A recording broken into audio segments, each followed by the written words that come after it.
Hello friends, आज हम Mughal empire का तीसरा अध्याय अकबर को पढ़ेंगे। इससे पहले हम लोगों ने डिस्कस किया था बाबर, हुमायूं और शेर खान को।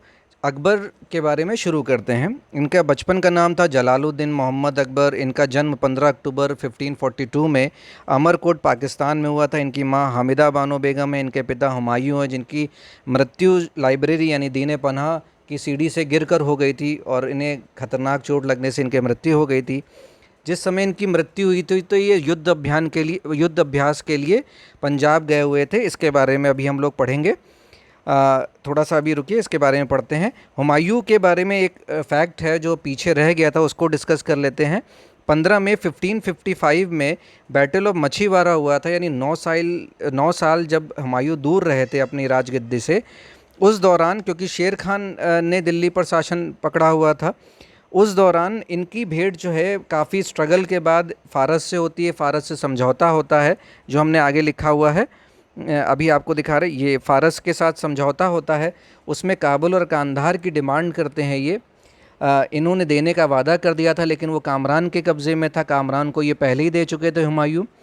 तो कांधार को ये पहले जीतते हैं और देते हैं। फिर जब ये काबुल की ओर बढ़ रहे होते तो इनके भाई सब नाराज़ हो जाते हैं। अस्करी भी नाराज़ हो जाता है। अस्करी इनका पुत्र अकबर को उठाता है और कामरान को दे देता है। कामरान काबुल की एक दीवार पर लटका देते हैं। जब ये तोप चलाने जा रहे होते अपने बच्चे को लटका हुआ देखते हैं, लेकिन फिर भी तोपें चलवा देते हैं। यहाँ पर इतिहास हमें सिखाता है दो बातें। जब हम बाबर के बारे में पढ़ रहे थे तो हमने देखा है एक पेशेंस यानी धैर्य का उदाहरण है, जो रेजोल्यूशन के लिए यानी अपने एम के लिए, टारगेट के लिए लगातार अभ्यास करता है, जैसा आप लोग कर रहे हैं, तभी हमारा लेक्चर सुन रहे हैं। दूसरा, एक अय्याश लड़का देखते हैं जो सारी राजगद्दी प्राप्त होने के बाद भी सब कुछ खो देता है हुमायूं को। अब हम अकबर को देखेंगे। अकबर भी लगभग ज़ीरो से शुरू करता है। 5 वर्ष की उम्र में देखता है कि पिता ने क्या किया। तो ये जो दौर है इसको देखा है इसने। लेकिन बहरम खान एक ऐसा सिक्का जो है इनके पास, हुमायूं के पास आता है। बहरम खान इनको युद्ध जिताते हैं और हिंदुस्तान वापस दिलाते हैं। बहरम खान को खाने खाना की उपाधि दी जाती है हुमायूं के द्वारा, जिसका मतलब होता है राजाओं का राजा, किंग ऑफ किंग्स। अकबर, जैसा मैंने बताया था, 2 बार जो है कॉरोनेशन होता है। एक बार तो बैरम खान जो है इनको कलानौर में जो है इनका कोरोनेशन करते, जो पंजाब में है। जब ये वापस दिल्ली आते तो फिर से इनका राज्याभिषेक होता है। तो अगर आपसे पूछा जाए कि कौन सा मुग़ल शासक था तो आप बता सकते हैं अकबर। 15 नवंबर 1556 में बैटल ऑफ पानीपत होता है, जो अकबर और हेमू के बीच में है। यहाँ पर हेमू हिंदू शासक है। हिंदू शासक असल में शासक क्या है, ये सेनापति है। जो आदिल शाह हैं, ये अफ़गान है, क्योंकि मुग़ल और अफ़गान के बीच में हमेशा से युद्ध की स्थिति रही है। इनका एक जो सेनापति था, हेमू हिंदू था। ये अपने आप को दिल्ली का राजा घोषित कर देता है और विक्रमादित्य की उपाधि धारण करता है। ये 14वां हिंदू शासक है जो विक्रमादित्य की उपाधि धारण करता है, और ये अंतिम हिंदू शासक है जो ऐसा करता है। हेमू हारता है इस युद्ध में और अकबर जीत जाते हैं या बैरम खान जीत जाते हैं। इसके बाद ये ट्रेनिंग में चल रहे होते हैं। 2 लोगों को अकबर का ज़िम्मा सौंपा गया था। एक थे बैरम खान और दूसरे थे महामंगा। तो बैरम खान चाहता तो अकबर को हटा देता, लेकिन उसको ईमानदारी से ट्रेनिंग दे रहा होता है। लेकिन महामंगा जो है चाहती थी मेरे संपर्क में रहे ज़्यादा अकबर। तो ये इनको हरम में ले जाती हैं अपनी लड़की की सहायता से, जीजा बानो। तो ये जो 2 साल है, इसीलिए इसको पेटीकोट शासन कहा गया। इस दौरान बैरम खान नाराज़ होकर राजनीति से संन्यास ले लेते हैं। अच्छा, अकबर इनसे माफ़ी मांगते हैं, उन्हें वज़ीर बनाने के लिए कहते हैं, मना कर दिया बैरम खान मना कर देते हैं। चंदेरी का शासक बनने के लिए कहते हैं, वो भी मना कर देते हैं वो। तो अकबर अपने खर्च पर इन्हें मक्का मदीना की यात्रा पर भेजना चाहते हैं। 1962 में ये जब मक्का मदीना की यात्रा के लिए जा रहे होते हैं तो पाटन में इनको मार देता है मुबारक शाह। और इनकी मृत्यु के बाद अकबर जो है इनके पुत्र को, जो पर्शियन का बहुत अच्छा स्कॉलर था, उसको खाने खाना की उपाधि देते हैं।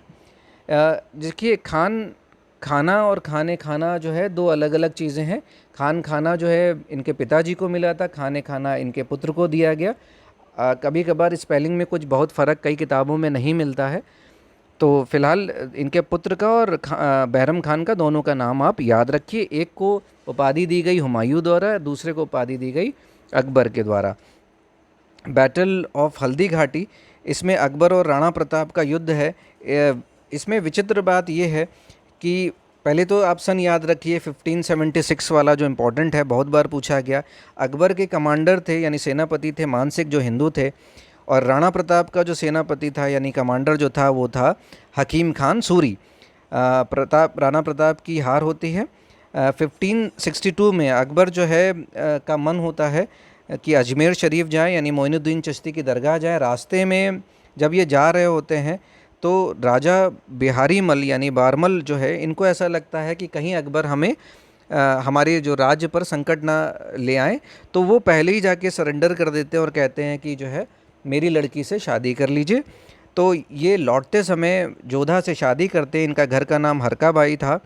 उनसे शादी करते ये पहला मैट्रिमोनियल अलायंस है विद द राजपूत।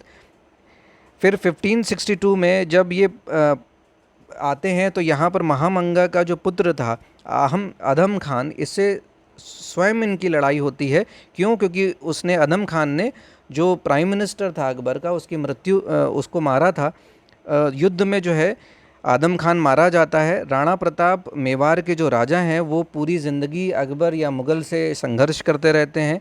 इनका पुत्र जो है राणा अमर सिंह, ये जाकर 1615 में जहांगीर के साथ समझौता कर लेता है। 1565 में राजा चंद्रसेन है जो भी मेवाड़ के, जब भी मेवाड़ आए तो आप ये समझिए कि वो संघर्ष में था मुग़ल के साथ में। राजपूत हैं तो युद्ध होता है राजपूतों के साथ। फिर आते हैं गोंडवाना अकबर जो है यहाँ पर इन्वेड कर जाते हैं। उस समय जो राजा था वो था वीर नारायण, ठीक है। वो इन्फेंट था, छोटा सा बच्चा था। उसकी माँ दुर्गावती साहसी महिला थी, रानी थी। वो युद्ध लड़ती हैं और हार जाती हैं।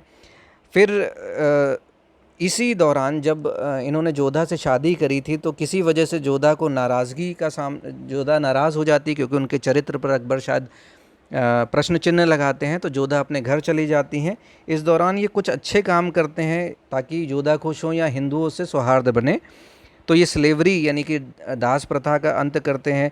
जो तीर्थ जाने के लिए कर लगाया जाता था वो ख़त्म कर देते हैं। जिजिया जो हिंदुओं पर ही लगाया जाता था वो 64 में ख़त्म कर देते हैं अकबर को एनलाइटेंड डिस्पॉट कहा जाता है, क्योंकि इन्होंने ऐसा समझा हुआ था कि जो व्यक्ति जैसा भी है वो सब कानून के सामने समान है, किसी भी धर्म का हो, जैसा कि एलिजाबेथ और फ्रेडरिक के शासन में होता रहा है।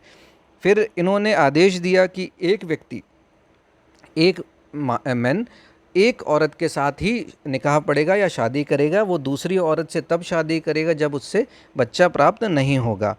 फिर ये इन्होंने प्रोत्साहन दिया कि विडो रीमैरिज किया जाए। इन्होंने सख्ती को भी रोकने का भरसक प्रयास किया। सुलह कुल एक ऐसा जो है प्रैक्टिस है जिसमें सभी धर्मों को लिबर्टी दी गई। टॉलरेंस उसके लिए रखा गया कि आप मंदिर बनवाइए, गुरुद्वारे बनवाइए, कोई रोके टोकेगा नहीं। मीर बख्शी एक ऐसा पद है जो head of the military department है, लेकिन वो किसी तरह का चीफ कमांडर ऑफ आर्मी नहीं है। वो सेना में व्यक्तियों की नियुक्ति करेगा, उनको तनख्वाहें बांटेगा, लेकिन कमांडर नहीं होता है। शुरुआत में तो इन्होंने चेहरा और दाग का ही सिस्टम जो बाबर के समय से, जो हुमायूं और बाबर के समय से चला रहा था, वही रखा। उसमें चेहरे राजा जो है स्वयं पहचानता है, या उसके जो घोड़े हैं उसको एक मोहर दी जाती है जिसको ब्रांडिंग ऑफ द हॉर्स कहा जा रहा है। बाद में 1575 में इन्होंने मनसबदारी सिस्टम अपनाया सोल्जर के मैनेजमेंट के लिए, ऑर्गेनाइजेशन के। जो डेसिमल बेस था ये मंगोलिया का इनिशियली सिस्टम है जो बाबर के वंशज यानी गंजेज खान के द्वारा अपनाया गया था। इसमें होता क्या था, 10 जो कैवलरी मैन है उसको mansabdar had to maintain 20 horse. होता क्या था कि मनसब एक पद का नाम है, पोस्ट का नाम है। तो इसमें होता क्या था, फॉर लॉन्ग जर्नी, मतलब एक लंबे युद्ध के दौरान फॉर लॉन्ग जर्नी घोड़े बदलने की ज़रूरत ज़रूर आती है, क्योंकि घोड़े थक जाते हैं। तो उसके लिए एक मनसब पे कितने घोड़े होंगे वो डिसाइड होता था। दीवान क्या है? दीवान एक पर्शियन वर्ड है जो ट्रेजरी डिपार्टमेंट से रिलेटेड है। इसका पहला जो यूज़ है वो उमर खलीफ ने किया था। अकबर ने भी दीवान का डेजिग्नेशन कुछ लोगों को दिया था, जैसे मुज़फ़्फ़र खान तुर्बती और राजा टोंडरमल, ख्वाजा शाह मंसूर, इन तीनों को दिया था। टोंडरमल एक प्रसिद्ध रेवेन्यू के लिए बड़े प्रसिद्ध हैं, क्योंकि फाउंडर ऑफ द दहसाला और ज़ब्ती सिस्टम या बंदोबस्त सिस्टम या टोंडरमल सिस्टम, जिसमें होता क्या था, लैंड रेवेन्यू जो कलेक्शन है उसकी एक प्रोसेस थी। एवरेज प्रोड्यूस है, और जो 10 साल का एवरेज उसका प्राइस था वो एवरेज निकाल लिया जाता था, उसका 1/3 जो है फिक्स किया जाता था as a land revenue for the state. तो ये एक बेहतर सिस्टम था। फिर 1582 में दीन इलाही या तौहीद इलाही, जिसमें होता क्या था, जो सभी धर्मों की अच्छी अच्छी बातें थी वो उसको मर्ज करके एक नया धर्म बनाने की बात थी। हालांकि ये सूफ़ी बेस्ड आइडियोलॉजी थी, जिसको बीरबल तो एक्सेप्ट कर लेते हैं, लेकिन राजा भगवान दास और मान सिंह बिल्कुल ही कतई नकार देते हैं। फिर इबादत खान एक ऐसा हॉल था बड़ा सा, जिसमें अलग अलग धर्म के लोग आते थे, अच्छी अच्छी बातें डिस्कस करते थे, जैसे उलेमा, सैयद और शेख, ये लोग सब आके डिस्कस करते हैं। यहाँ पर होता क्या है, एक कंक्लूजन ड्रॉ होता है, जिसको मजहर नामा के नाम से जाना गया 1579 में। होता क्या है, ये जो अनऑर्थोडॉक्स लोग होते हैं, जो ऑर्थोडॉक्स प्रैक्टिस करते हैं, उनको रोकने के लिए कुछ बातें सामने आती हैं इसमें।